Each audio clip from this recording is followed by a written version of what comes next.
Good morning and welcome to all of you. In today's class, we are going to discuss about Ampere's work law, which is also known as Ampere's circuit law.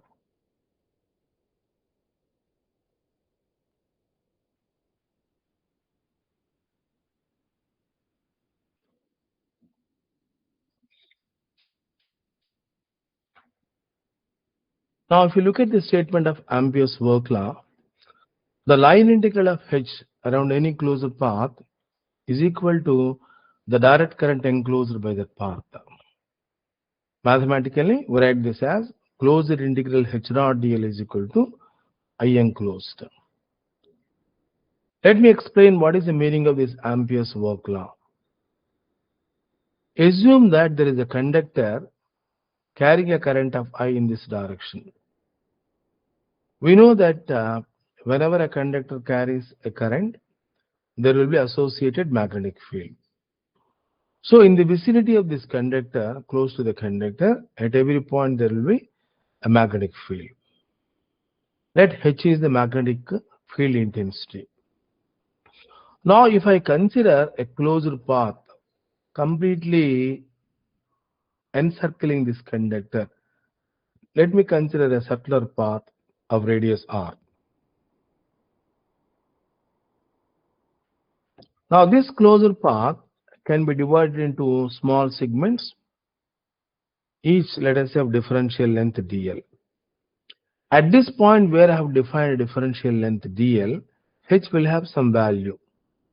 If I find out what is h dot dl at this point,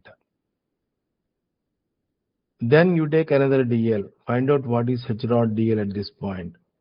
Like that, the total length of the circular line, which is nothing but 2 pi r, if you divide that into number of differential lengths, and due to each differential length, if you find out what is h dot dl, and if you find h dot dl around this path, it must be equal to current enclosed by that path. You can see that the circular path is completely enclosing this conductor, which is carrying a current of I. So if I find out h dot dl around the circular path, it should be equal to current enclosed I. And now because there is no restriction that the path has to be a circular path, any closed path of any shape, if I find out h dot dl around that path, it should be equal to current enclosed. That means suppose if I consider a rectangular path, path B, if I divide this rectangular path into small segments, find out h dot dl around this closed rectangular path. As long as it is enclosing the conductor, once again the answer is going to be I. So in general, if I consider a zigzag path, a closed path completely encircling the conductor, even for path C also, if I evaluate h dot dl, it should be equal to I. Now if I consider slightly a different path, path D, this is not enclosing the conductor, it is in fact piercing through the conductor. Because it is a closed path, I can find out what is h dot dl. In this case, you will not be getting I. Only the current which is enclosed by this path, let us say it is I dash, you are going to get I dash if I find out h dot dl around this path D. And actually, I dash is going to be less than I.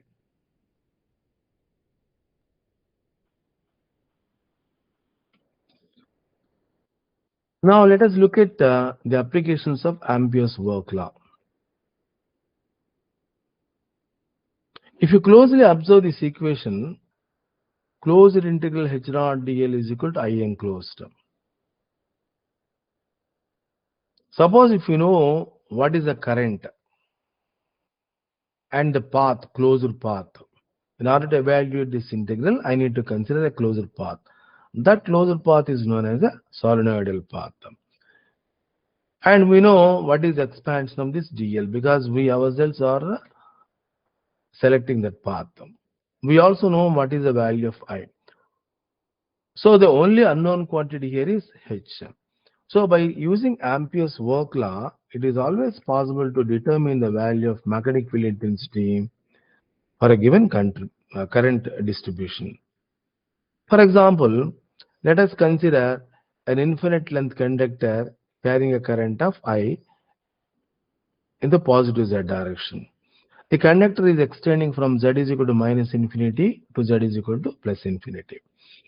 At point P, which is at a radial distance of rho from the conductor, what is the expression for the magnetic field intensity? In fact, we've already obtained the value of H using a direct method, using Biot-Savart law. We got this as I by 2 pi rho into A phi.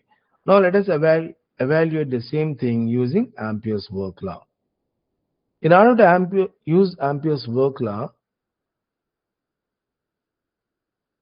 I have to consider a closed path.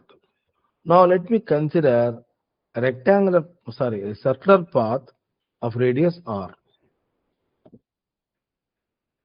Now r in this case it is rho, the perpendicular distance from point P onto the conductor. Radius is nothing but rho. And if you want to represent a differential length dl of the circular path, we know that dl is equal to rho d phi a phi. So the direction of dl is phi. So naturally, h dot dl means we need to consider only phi component of h phi a phi dot rho d phi a phi. And what are the limits of phi? 0 to 2 pi. So integral h phi a phi dot rho d phi a phi, it should be equal to current enclosed. As of course we can see that this circular path is completely enclosed in the conductor, which is in turn carrying a current of I. So current enclosed is equal to I. So ultimately we get H as I by 2 pi rho into A phi.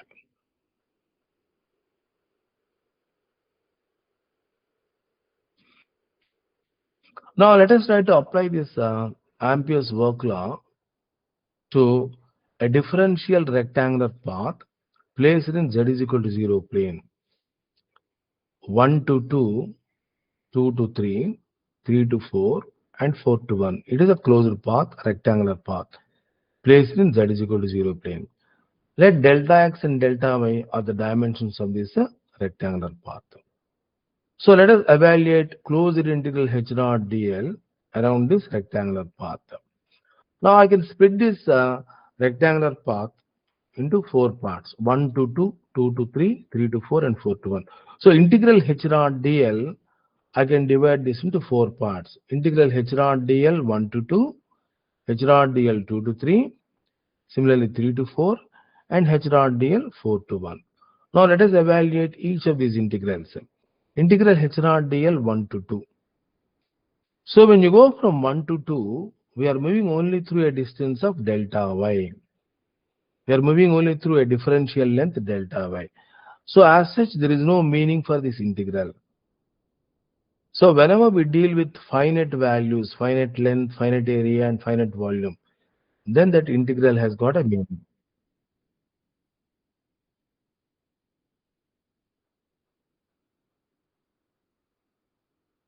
So in this case, because we are moving only through a distance of delta y, when you go from 1 to 2, integral h dot dl has to be understood as h dot delta l 1 to 2. That means h along the line 1 to 2 dot delta l 1 to 2. What is delta l 1 to 2? We are representing as a vector. What is its magnitude? What is its length? It is delta y. And in which direction we are moving? 1 to 2 means we are moving along positive y direction. So delta y ay. So this h1 to 2, it can have x component, y component, and z component. hx1 to 2 ax plus hy1 to 2 ay plus hz1 to 2 az dot delta y ay. So we need to consider only the y component of h along the line 1 to 2. So it becomes hy1 to 2 into delta y or dy. So in order to evaluate this integral, I just need what is the y component of h along the line 1 to 2. To find out this one, let us assume that at the center of this rectangular path, let h is equal to h naught. The x component is hx naught, y component is hy naught, and z component is hz naught. So h naught would be equal to hx naught ax plus hy naught ay plus hz naught az. Also assume that h is increasing in this direction. That means the value of h along the line 1 to 2 is more than the value of h along the line 3 to 4.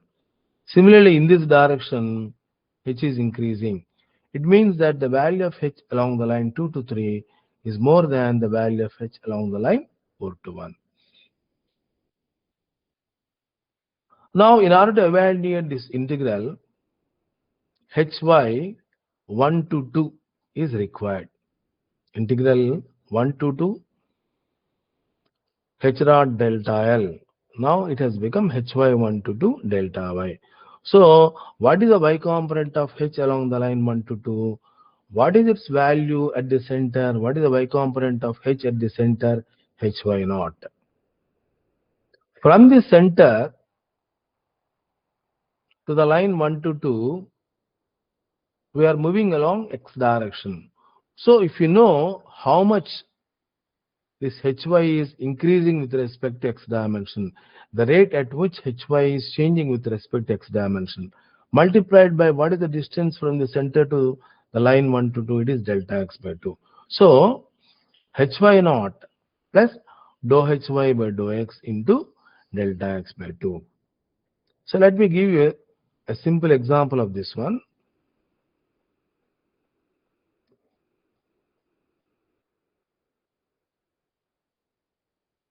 For example,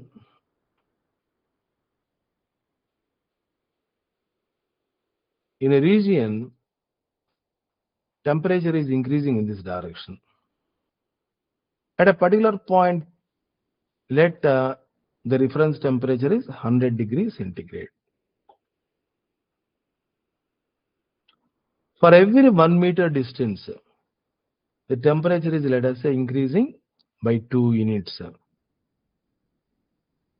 So that means here it is 102, it is 104, this is 106, and this is 108, this is 110, and this is 112.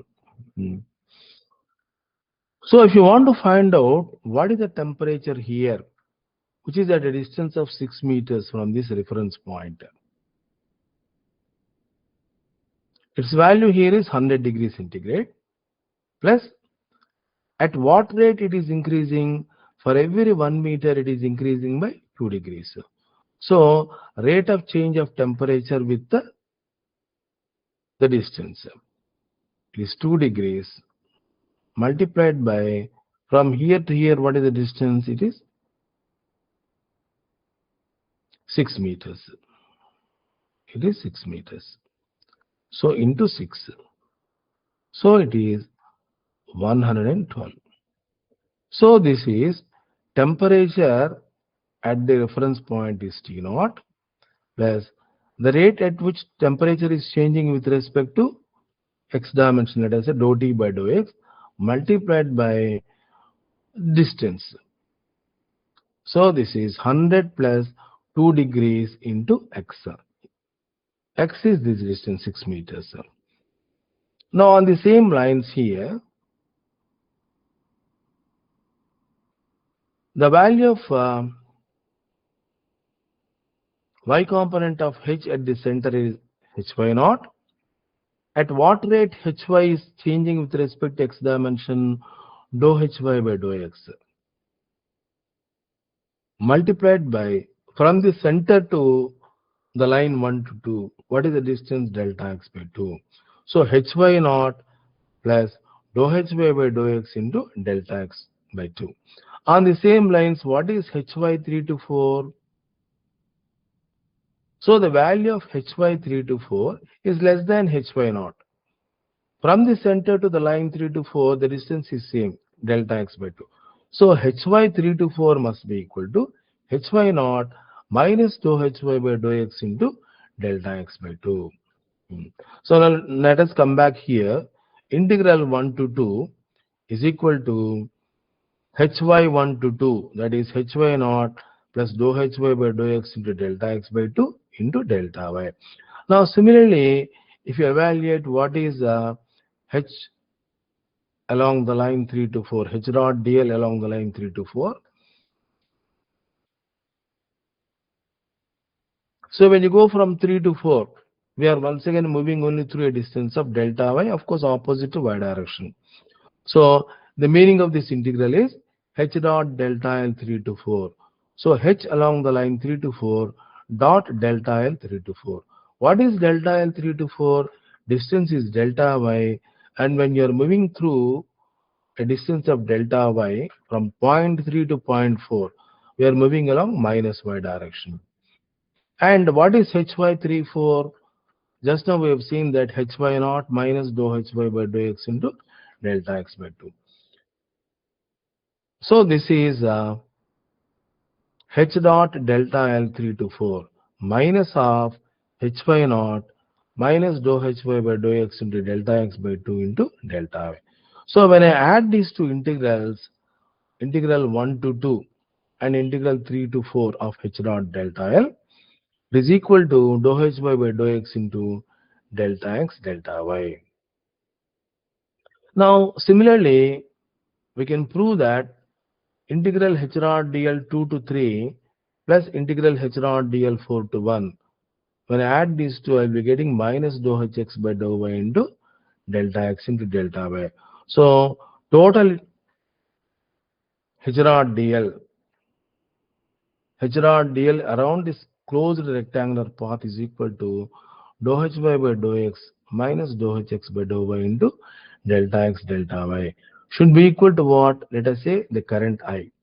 So when I write an expression for dou hy by dou x minus dou hx by dou y, it is equal to I divided by delta x delta y. Now here we need to take the limiting value. The reason is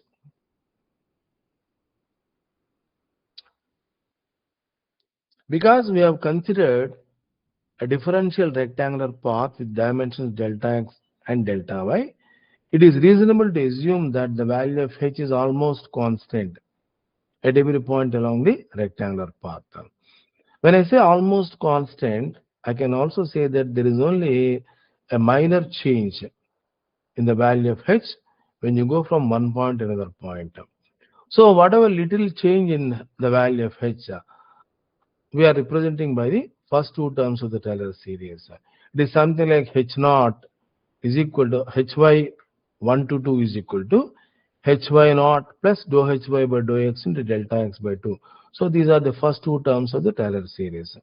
So our assumption that h is almost constant at every point along the path becomes more and more accurate when I keep on decreasing the dimensions. Let us say now this is delta x, this is delta y.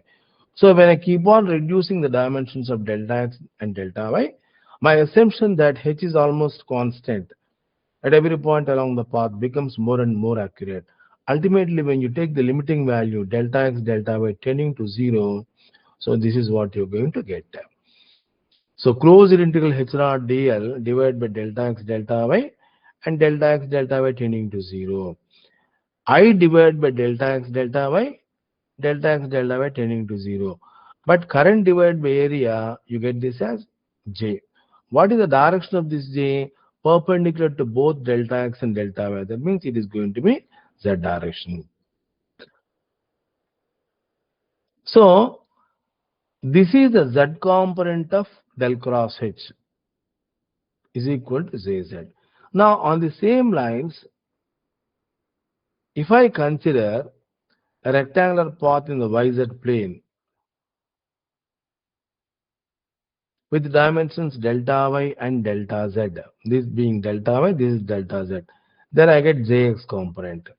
Now similarly, if I consider a rectangular path in the xz plane with this dimension as delta x and this dimension as delta z, then I would be getting Jy component. So in general, when I consider all these current components Jx, Jy and Jz, then dou Hz by dou y minus dou Hy by dou z Ax, which is equal to Jx Ax, plus dou Hx by dou z minus dou Hz by dou x Ay, this is Jy Ay, and dou Hy by dou x minus dou Hx by dou y Az, this is equal to Jz Az. Now this is nothing but del cross H. What are these terms? Del cross H. It is something like a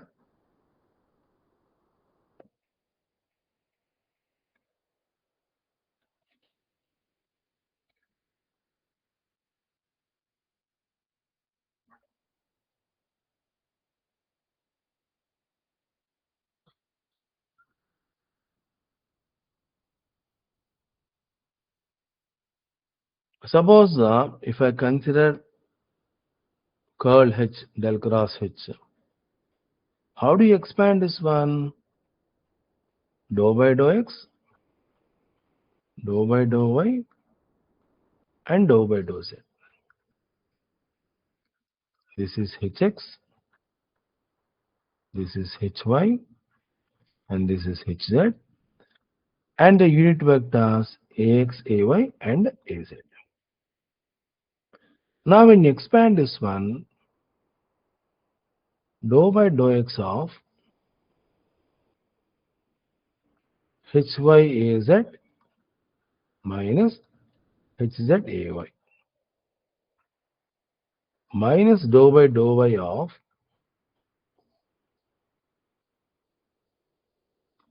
Hx Az minus Hz Ax plus dou by dou z of Hx Ay minus Hy Ax. Now if I write all the x components, that means the terms which are attached with Ax, then dou Hy by dou x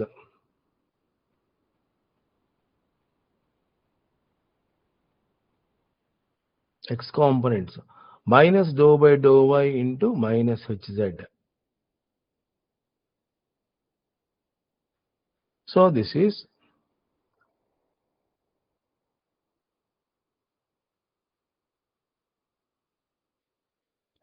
dou Hz by dou y minus dou Hy by dou z x component, and then y component. Here you can say that this is the y component which are attached with the Ay.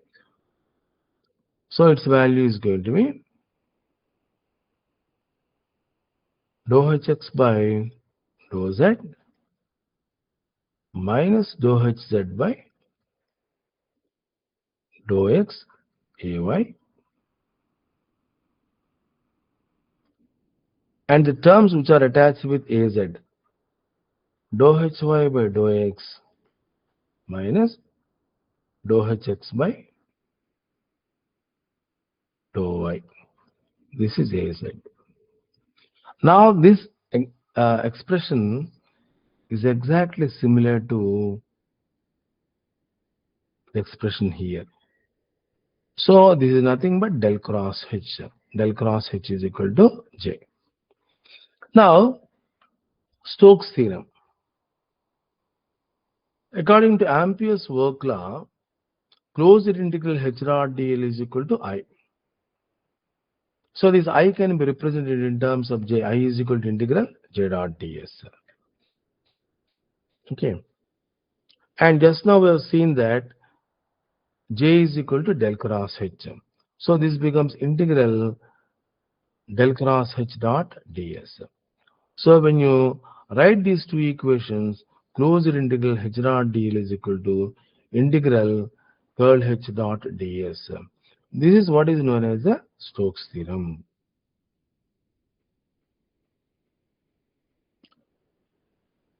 Expansion of curl H in spherical coordinates is given by this expression. Similarly, In cylindrical, this is given by this expression. In fact, 1 by rho, dou by dou phi, and dou by dou z, h rho h phi, h z, a rho a phi, a z. If it is rectangular, already we have seen this. Similarly, if you want to expand del cross h in spherical, so this is how you need to expand this one.